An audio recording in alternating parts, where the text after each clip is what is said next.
पूरे भारतवासी ज्योतिर्लिंग में ओंकारेश्वर ही ऐसा ज्योतिर्लिंग है जिसके दर्शन के पश्चात कोई महानदी का दर्शन होता है, जिसके तट को छूकर कोई महानदी बह रही है। आप काशी जाएंगे गंगा जी दूर हैं, आप उज्जैन जाएंगे क्षिप्रा जी दूर हैं, आप सोमनाथ जाएंगे समुद्र है, लेकिन ओंकारेश्वर ही ऐसा ज्योतिर्लिंग है जिसके दर्शन के पश्चात कोई महानदी का दर्शन होता है। वो महानदी है रुद्रदेहाय विद्महे मैं कलकन्याज धीमहि तन्नो नर्मदा प्रचोदयात्। भगवान शंकर की देह से पसीने के बूंद से निकली है माँ नर्मदा। भारतवर्ष में जितनी नदियां हैं सब उत्तर दक्षिण दक्षिण उत्तर की ओर बहती है, लेकिन माँ नर्मदा उदय से अस्सी की ओर बहती है, पूर्व से पश्चिम की ओर बहती है। भारतवर्ष में जितनी नदियां हैं उसमें नर्मदा ही नदी ऐसी है जिनके जितने कंकर हैं सब शंकर है।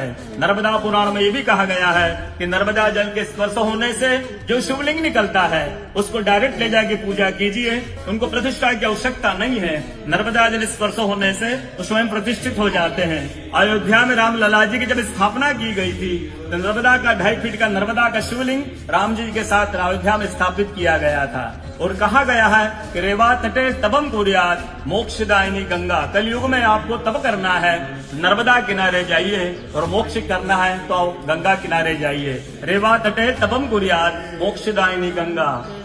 तो नर्मदा किनारे एक संत का, तपस्या संत का अनुभव बताता हूँ जो वर्षों से नर्मदा किनारे रहे। जब वो देखते हैं सुबह 3 से 4 बजे ब्रह्म मुहूर्त में एक कोई माई आती है, नर्मदा स्नान करके लौट जाती है।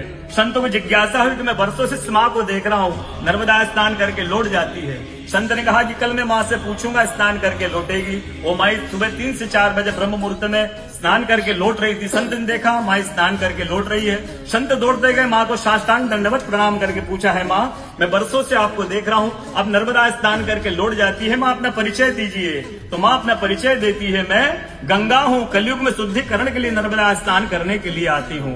बोलो गंगा मैया की जय, नर्मदा मैया की जय, ओंकारेश्वर भगवान की जय, आज के कथा के आनंद की जय, भक्त और भगवान की जय।